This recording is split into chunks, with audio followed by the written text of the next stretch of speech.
Happy Friday afternoon, everyone. I'm Zach Keeney, joined with Matthew Fish. Welcome to another MSP Cyber Roundtable. Make sure to like us on LinkedIn and check out our educational YouTube video. Today we have Yazmin, Hernandez, and Hadyn Peffer. Yep. From Sainik. We're going to have a conversation about MDR versus XDR and also MGM. And if anybody has any other exciting groups of letters that they want to put out there, we'll probably cover those things as well. So we'll do full introductions here in a moment, but how you guys doing? What are plans for the weekends? Everybody tell me your favorite dessert, all that good stuff. Hadyn, you want to go first? Sure. Sorry, Matt. I'm going Go first. for it.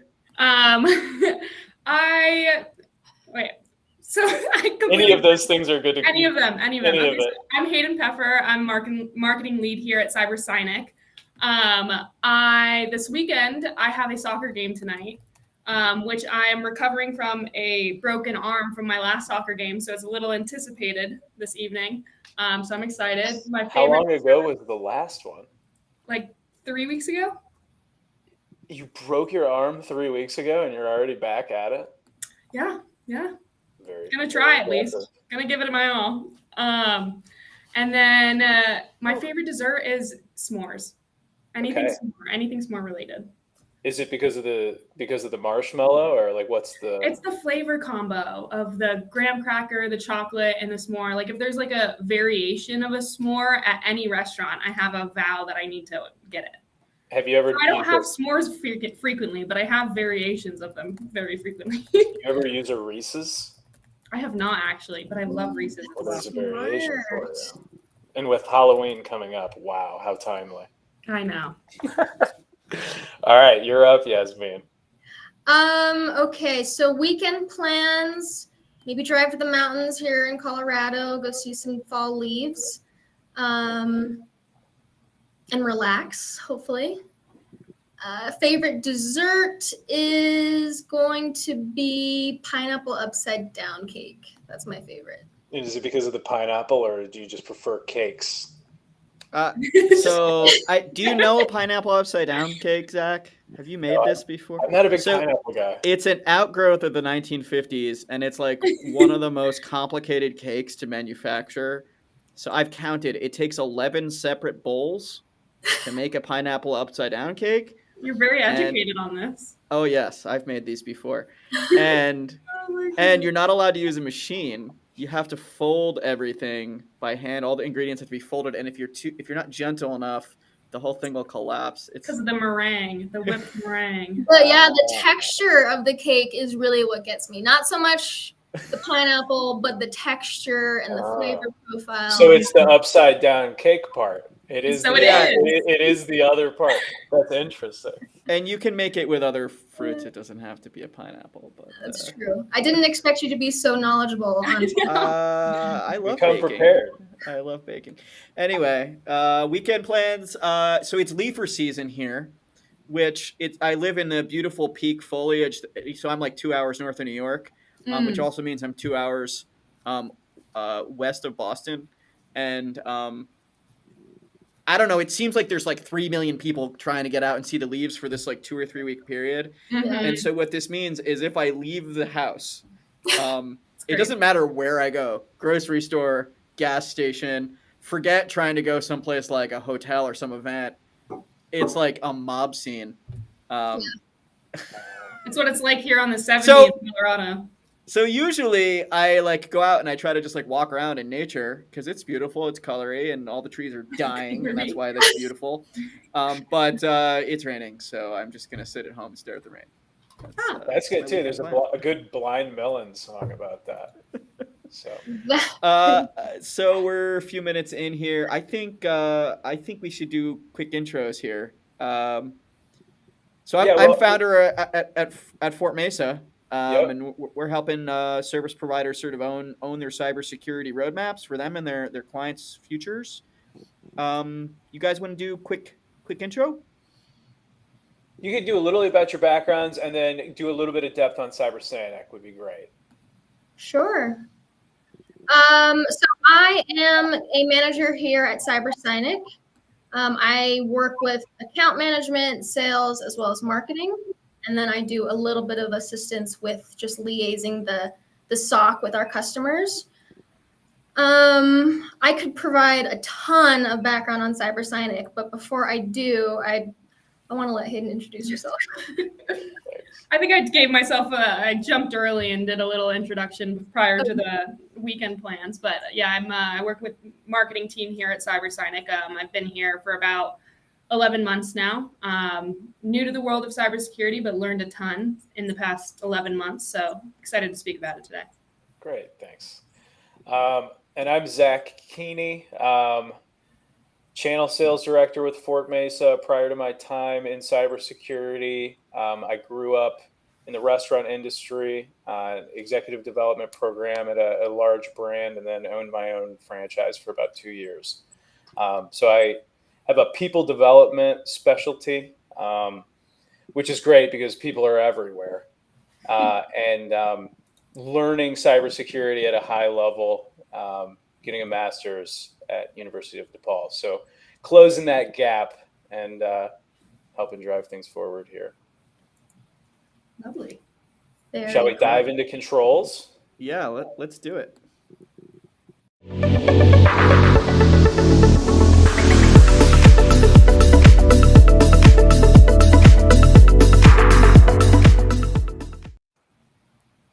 So today we're going to review CIS Controls version 8, Control Group 17. Control Group 17 is incident response and management. It's towards the ends of the list when you've done just about everything you can to protect your castle. You need to just realize and understand that incidents will happen, attackers will breach your defenses, and you need to be prepared to respond to that. So that's what this control group's about.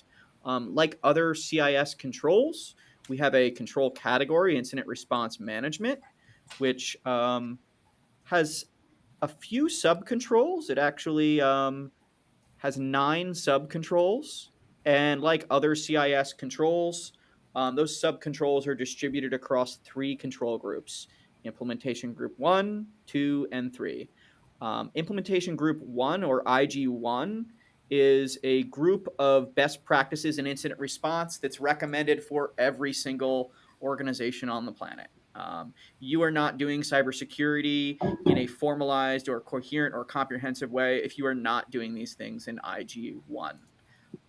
If your organization doesn't depend solely on off-the-shelf software, if you have any IT staff, if you have any business line applications beyond, say, Office 365 or QuickBooks Online, right? If you have any custom business or business line applications, or your business touches regulated data, or failure of security at your organization could impact human safety, any of these things, as well as if you, if you're high risk to your customers, if a security failure would really damage your business or your customer's business, you're going to need more than that IG1 control group. You're going to need implementation group 2. And for, a subset of those that I just talked about, the highly regulated customers, the customers that maybe have federal contracts, maybe you're in healthcare, maybe a failure could impact human safety, which could be, clearly we know about critical infrastructure. We think of healthcare as critical, as impacting human safety, but also remember that, even construction sites these days use very large machines with digital remote controls. So you mentioned something. Yeah. This is slightly unrelated, but you mentioned on a call this week that sometimes in situations where you may be manufacturing a building for something that is responsible for health and in human safety. Oh yeah, absolutely. Have responsibilities there as well, which I thought was it's not necessarily a direct impact. It could be that a failure in your security has an indirect impact to human safety, right?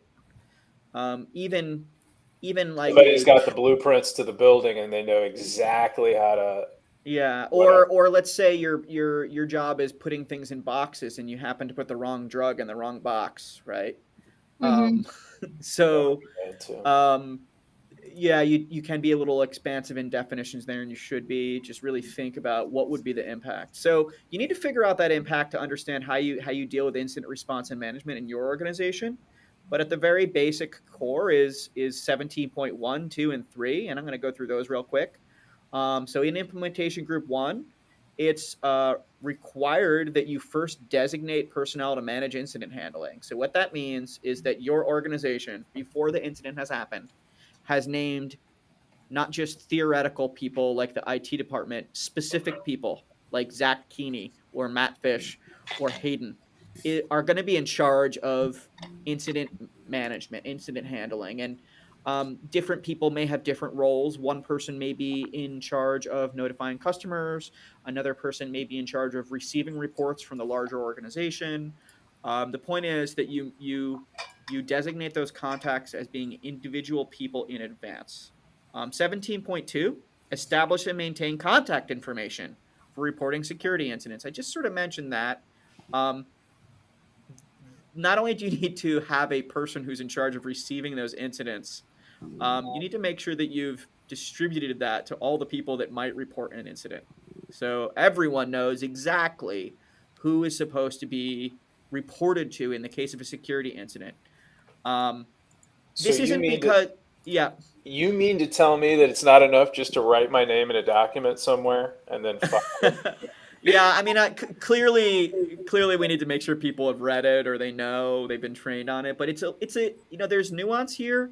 It's not enough, and I've seen this a few times where the incident did make it up the tree where it needed to go, but if it takes a roundabout like turn through like two of the wrong desks to get to where it's supposed to go, that could add 2, 3, 4 days if there's a weekend, right?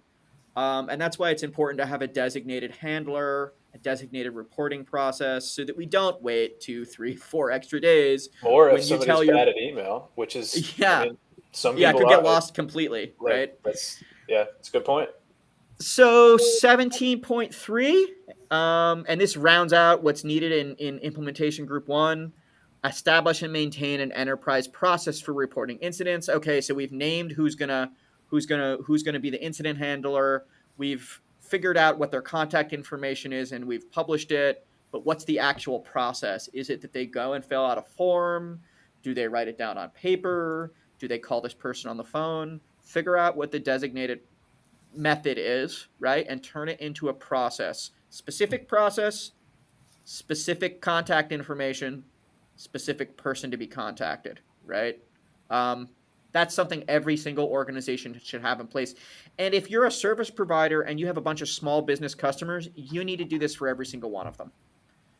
Yeah, go ahead, Zach. You probably have other processes that are in place for this type of thing as well. For instance, in my former life, drivers would get into car accidents, and if you were a new general manager that didn't know who to call, is a nightmare. It's a nightmare. What do you do in the same situation? It's this. I'm sure there's similar processes for all sorts other of things in a elements of your business. business. Yeah.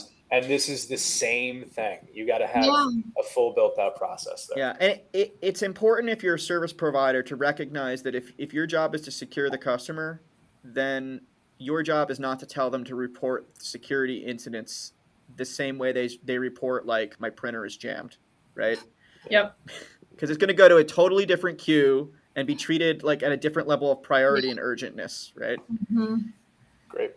All right, so let's talk about the implementation group 2 controls, and this is where the meat of like the depth is in Center for Internet Security's control group for incident management.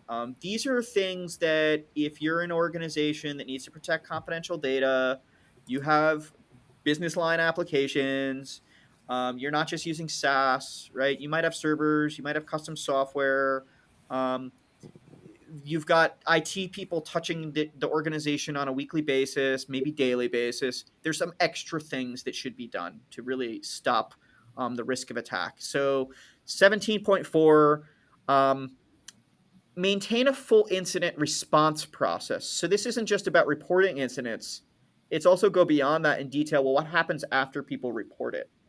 Do we, and I'm not, there are things you might want to think about there. Like, for example, do we determine the size? Do we expand the group? Do we circle other people in? Do we notify customers? But put that Third-party plan in vendors, place. maybe. Third-party vendors, maybe. Yeah, it depends. It depends. And so that's why someone needs to sit down and plan this in advance. Figuring it out on the fly is not what you want to do, because Right. all that thinking you're doing on the fly is taking away from handling and dealing with the situation. So do that in advance. 17.5, assign key roles and responsibilities. So we already sort of said, well, we should have an incident, someone who receives the incident report. But let's go beyond that and say, well, maybe someone's responsible for the full life cycle.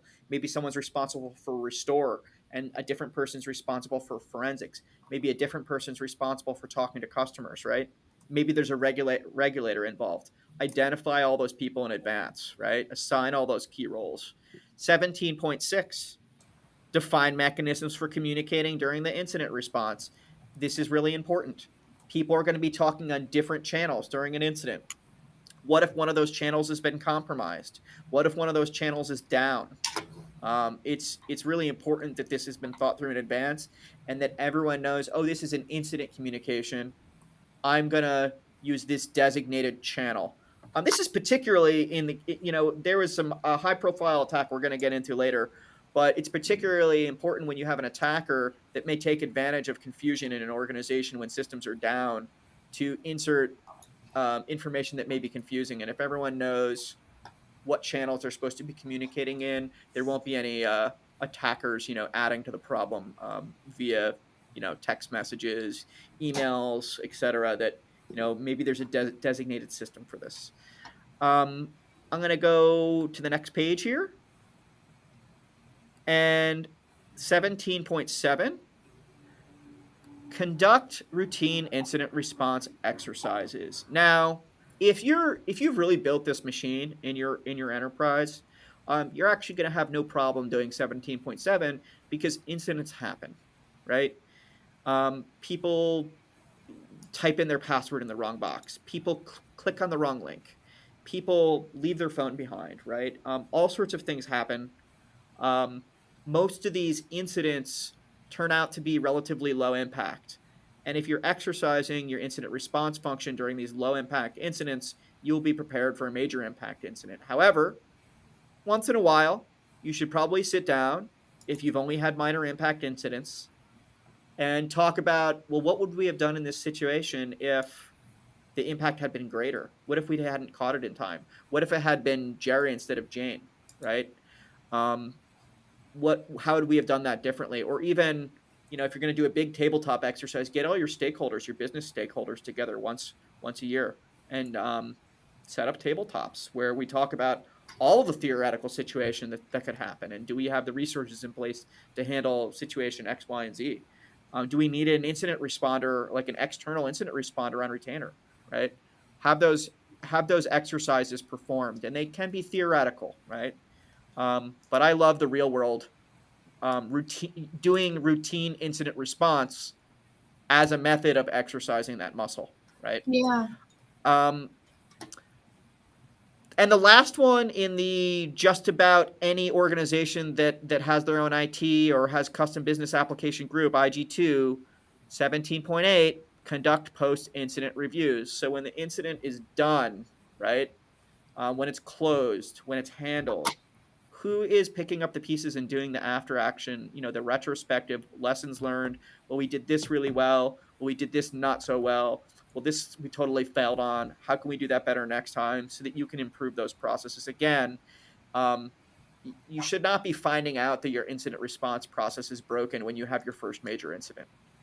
Now, if you've done all of those things, you'll want to get, and you're working out those muscles on a regular basis, that leads to 17.9, which is maintaining security incident thresholds. So I just mentioned how there are some situations that may be higher in impact than other situations.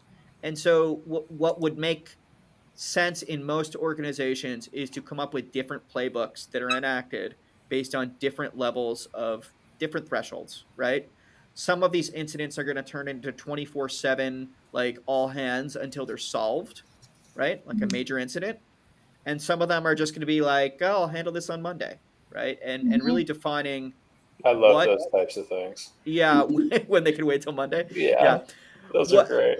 how bad does it have to be? What situations need to be met where the situation's upgraded, right? And you might think of these as small, medium, large incidents. So anyway, that's CIS Controls, incident response and management, broken down into 9 parts. And I think for most organizations, this is a great way. I mean, to really handle the reality that incidents will happen. This is going to take most of the risk off the table. If you are an organization that has extremely high risk or extremely low tolerance for impact, you may find that this is not enough, and you need to retain that outside responder. But you will find that out when you go through these exercises. You will find those gaps, and you will determine you need those outside resources. So I think that's it for CIS Controls for the day. I mean, I can't share very specific incident response scenarios, but I will say that I've run into situations where organizations have failed at all 9 of those things, or some subset of them. This is basic stuff that really does take most of the risk off the table. But it's also something that will only function effectively if you've done all the other 16 security areas before you get to this one.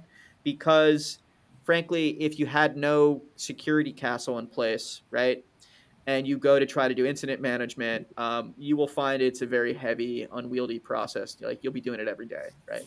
It's good to really only kick in these processes when you've already prevented every preventable attack. You guys have anything you want to add here before we get into topic of the day? I mean, we actually have sort of related topic space, but I know, I was going to say this directly is in line with the MGM stuff that's been happening. Yeah, we try, but it doesn't always line up that way. So today's all about incident detection. I'm gonna just throw the topic that we're talking today. Here we go.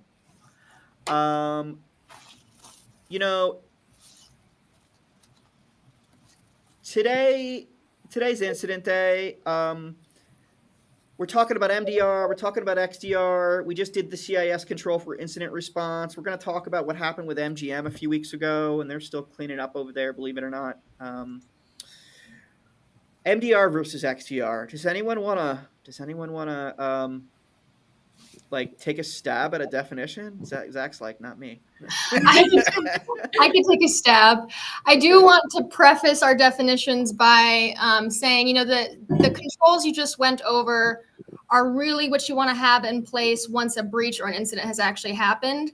The tools and technology we're talking about today, MDR and XDR, are really the tools that you would have as the proactive defense. It's not really related to the actual incident response management or the forensics and investigation that occurs when a breach happens. So with that in mind, I think there are some varied definitions of MDR out there. So I'm going to try to start with some common denominators between them. MDR services or solutions really aim to provide organizations with access to reliable and consistent security operations center services, or SOC services. These functions enable organizations to assess, identify, respond, and proactively address security threats through disruption and containment measures. So that's my rough, quick and dirty definition of MDR. So and you're right, it is proactive, but only from the perspective of it's the thing that happens before the incident, right? So you don't know you have an incident unless you've detected it. In some cases, people report it. In absolute worst case scenarios, the attacker knock on your door with a ransom.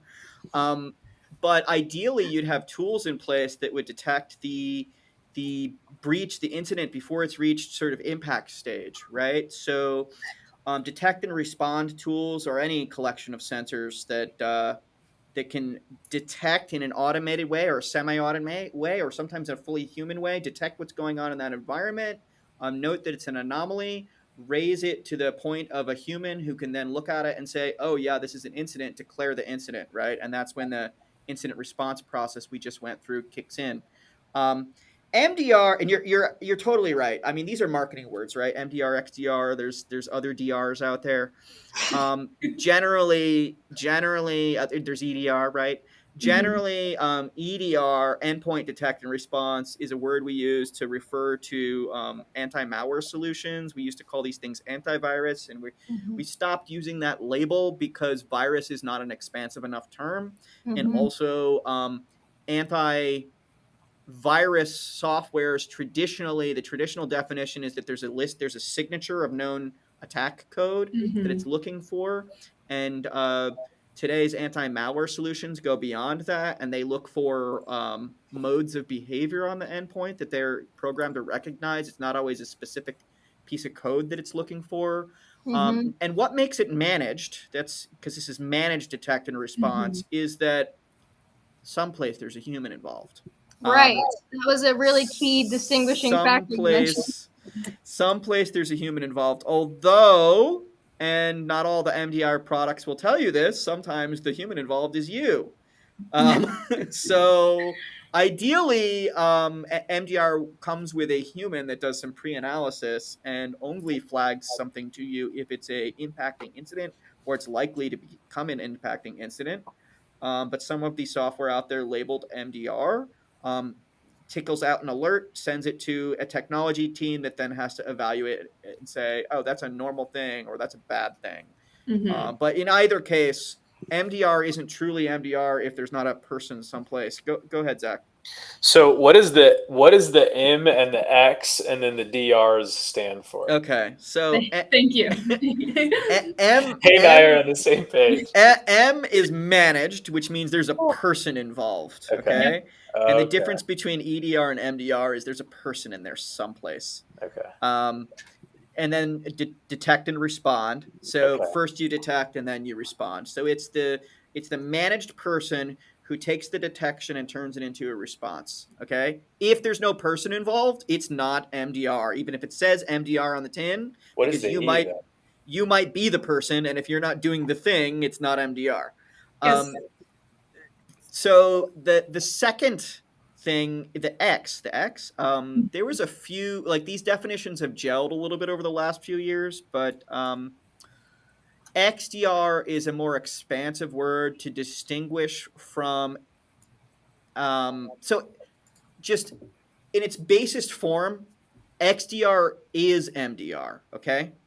However, MDR was basically stolen by the EDR industry, right? And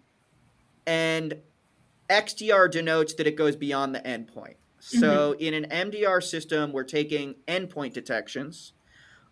These are anti-malware solutions on end machines, laptops, sometimes phones, servers, right? Things with operating systems, Mac, Windows, Linux, right? These are endpoints, and they have software on them, anti-malware software that detects a thing, a bad thing, behavior-based, maybe based on MITRE, or maybe the attack framework that defines attack modes, or maybe it's based on anomalous processes, or maybe it's based on a signature of attack code, flags the detection, someone says, yes, that's bad, it becomes an incident. But that's not enough, because there's other places we need to catch attackers, particularly in this SaaS world we're in now.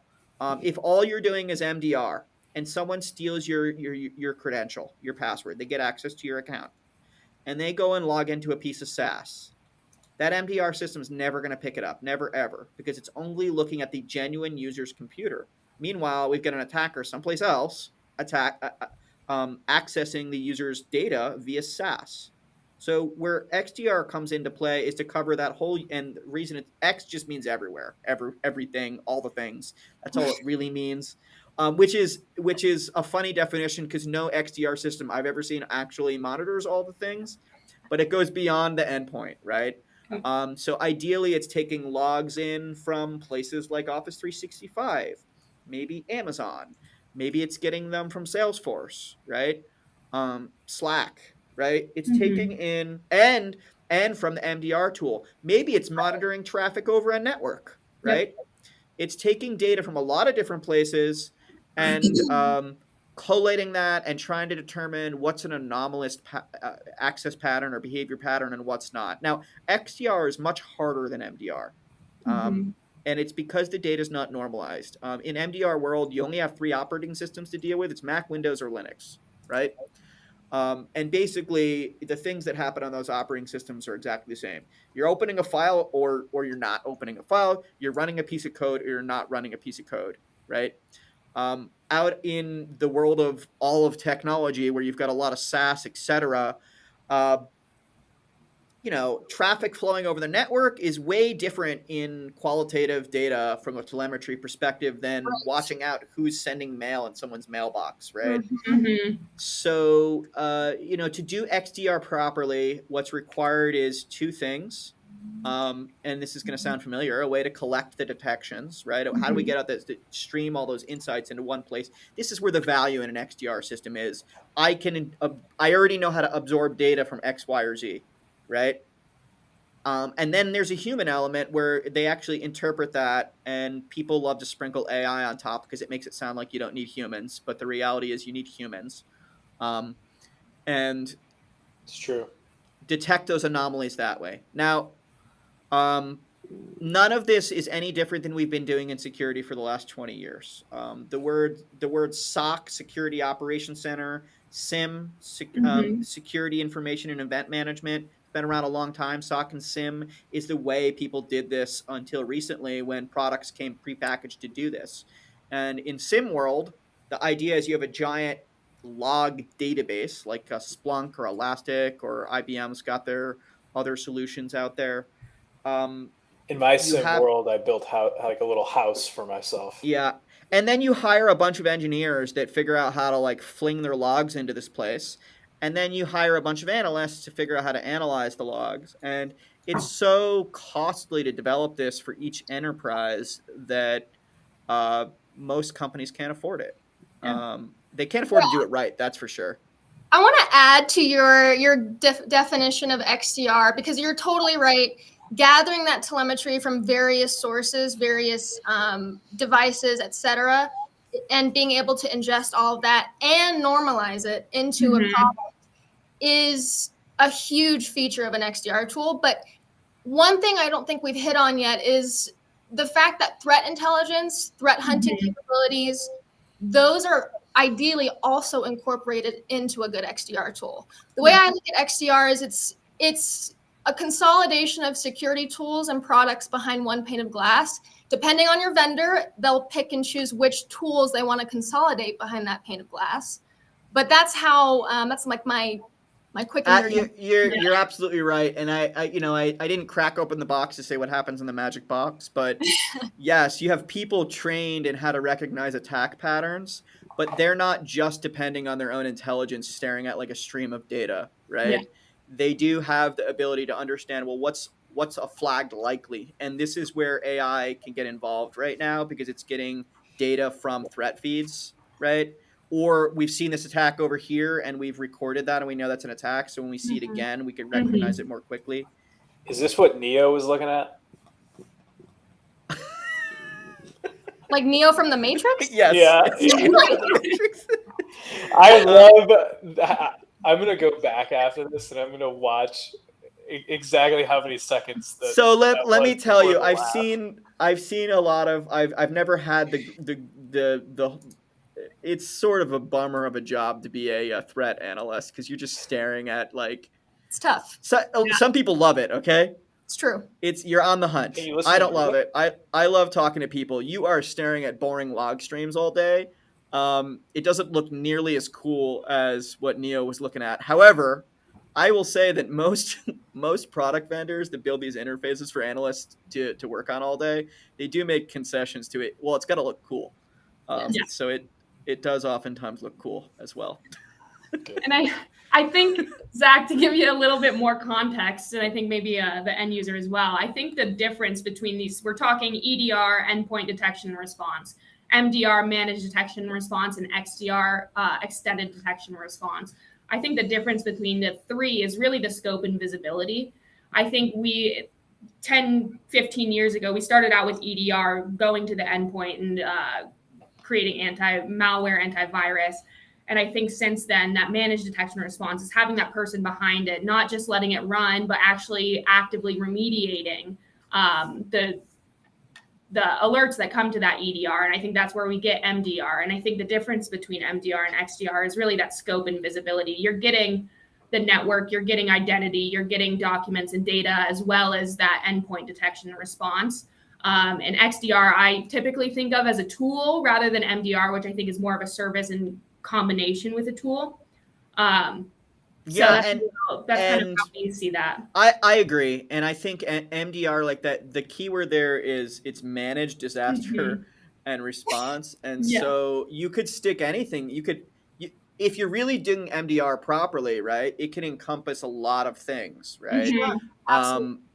Yeah, and so the details matter of exactly what's happening in that MDR box, right? And you can't shop for that kind of thing based on like endpoint cost. You've got to look at, well, what exactly is the MDR service that I'm selling to my end customer?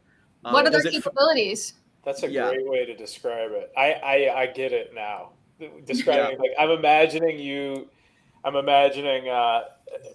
Alfredo's Pizza Cafe and Pizza by Alfredo, and one of them's worth a lot more.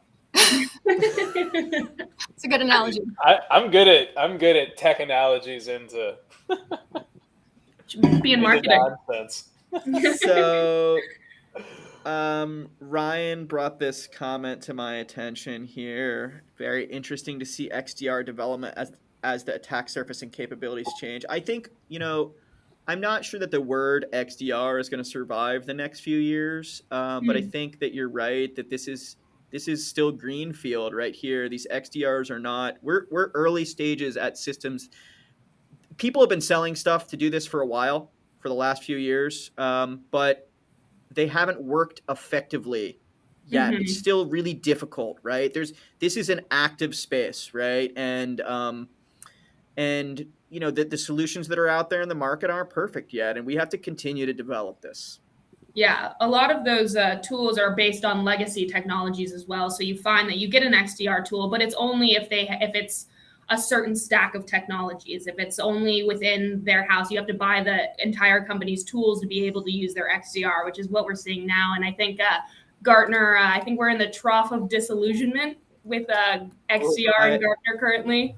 I agree. So I think Zach, anything I'm sorry. You want to jump in, Zach, before we I cover just MGM? Giving me a bunch of good stuff. I love the Gartner curve. Every time it ever gets, I learned about it like a month or two ago, and the Dunning-Kruger curve. Yeah.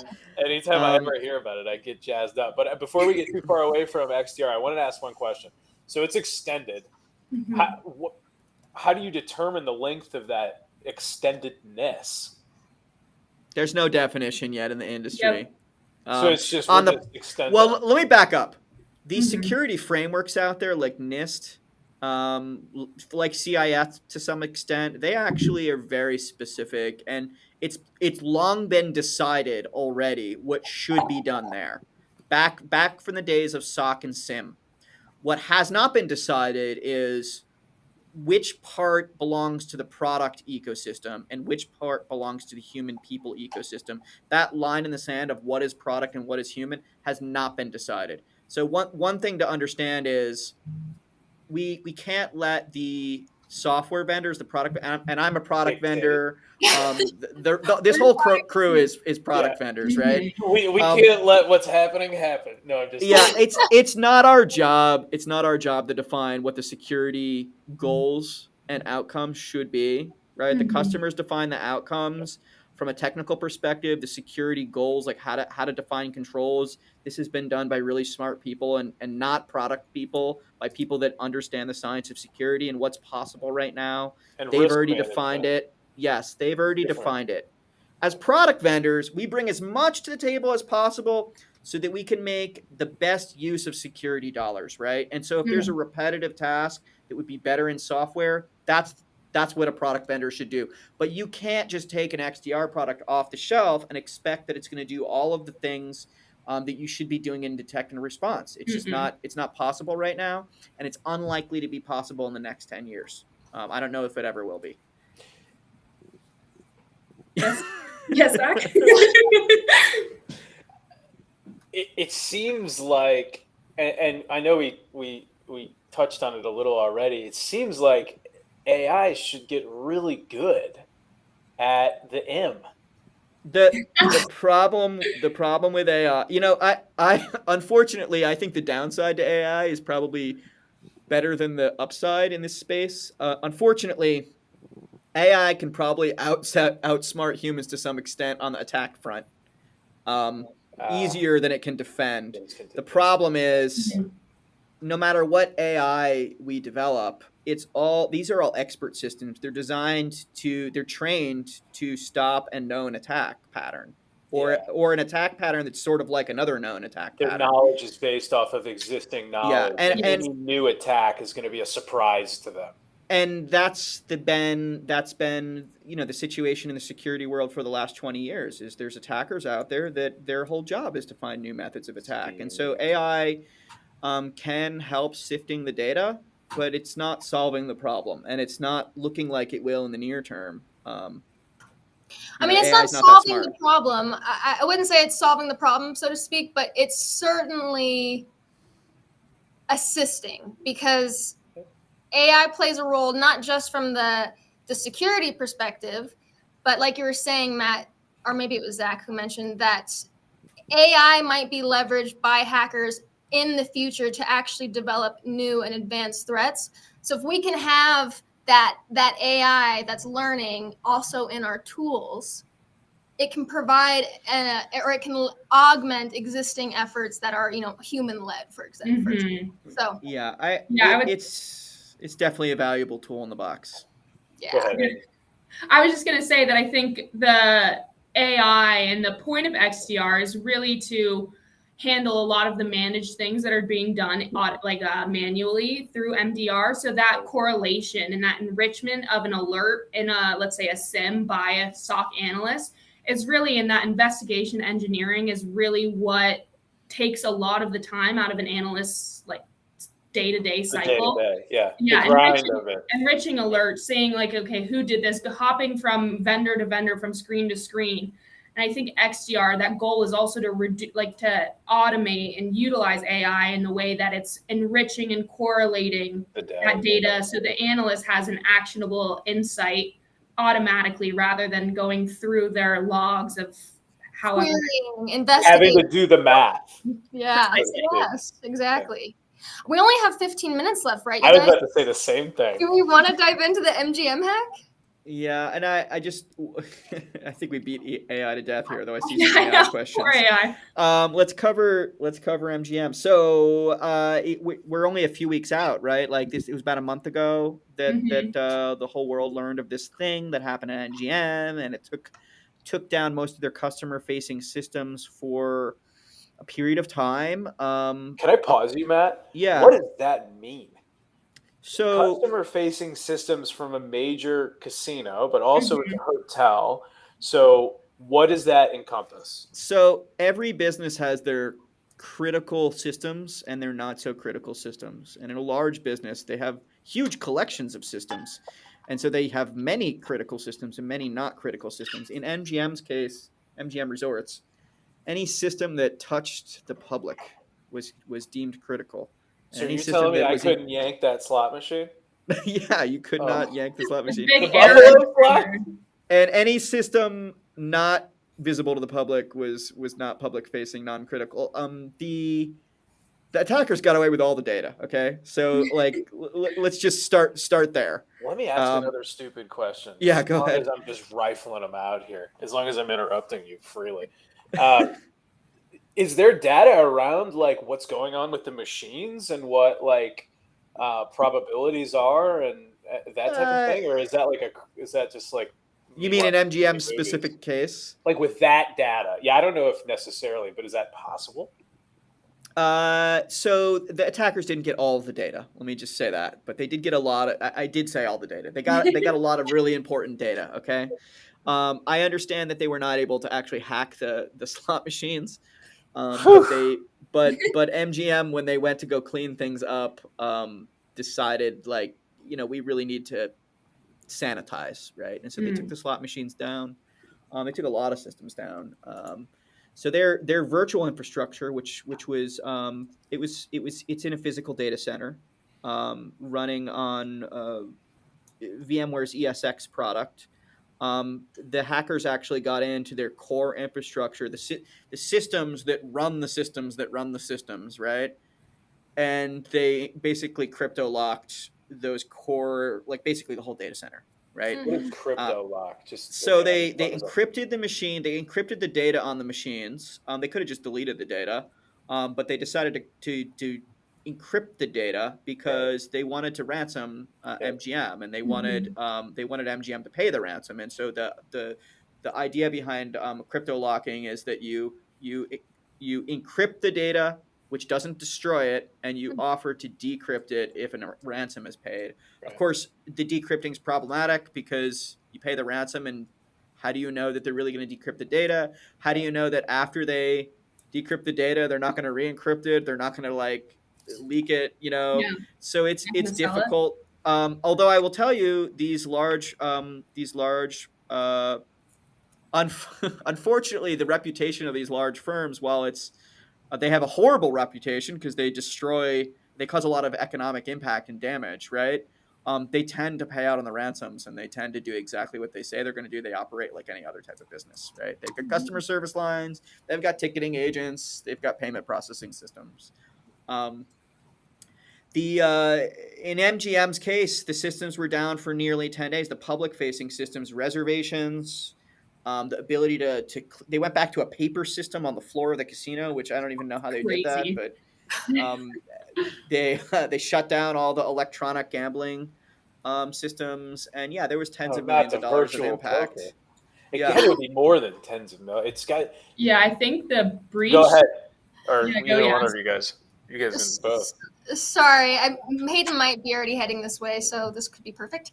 Try doing every other word. We're so in sync sometimes, it's damn near that. Can we quickly touch on how this whole thing started? Sure. I mean, based on my research, it looks like it was some social engineering that took place for a really high level administrative account. So, like many cybercrime gangs these days, the organization responsible for this attack operated as part of a network of businesses. They have their own supply chain, they have their own vendors, they go jointly into the market. And there was two. Every time you describe this, it's crazy to me.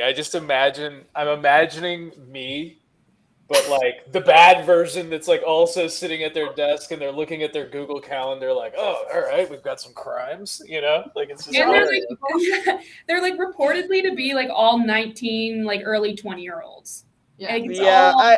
There's a lot of rumors going on around about this specific cybercrime gang that was ultimately responsible.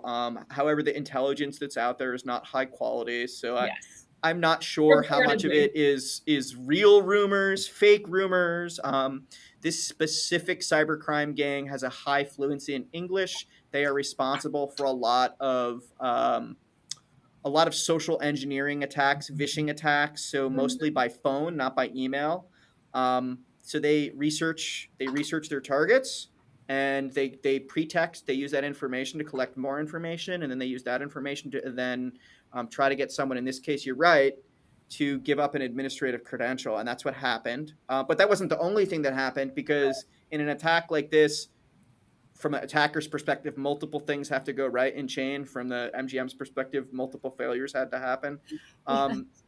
That team is really good at that social engineering stuff.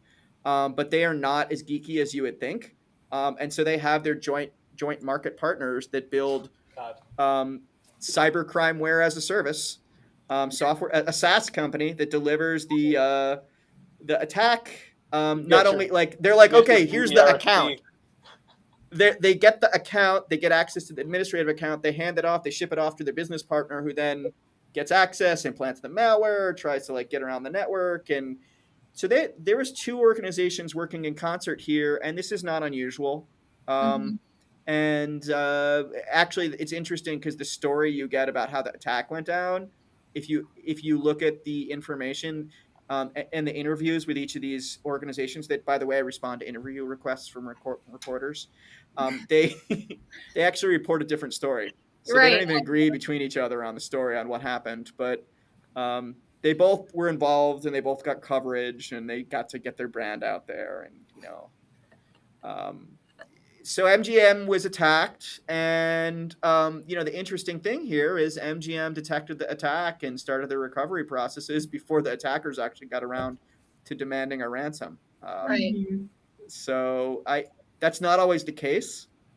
And I think it's good for MGM because had they not been so proactive, the attackers probably could have made it more difficult to recover, right? But MGM saw that like the week prior. Yeah, because MGM was proactive in containment, they were able to recover. And I think if they had not been so proactive in detecting and reporting and initiating their plans, they might not have been able to recover, and they may have paid the ransom. In fact, what the CEO says was, well, they didn't ransom us when we detected it, so we just started restoration operations. And when the ransom finally came in, they were like, oh, we're already doing the thing, guys. Okay, like, it's too late. Yeah. Although, that's a statement from the CEO, and it's not clear what actually happened because while MGM did make some statements, they weren't forthcoming in the details. Yeah. And so we don't really know what happened inside the MGM box.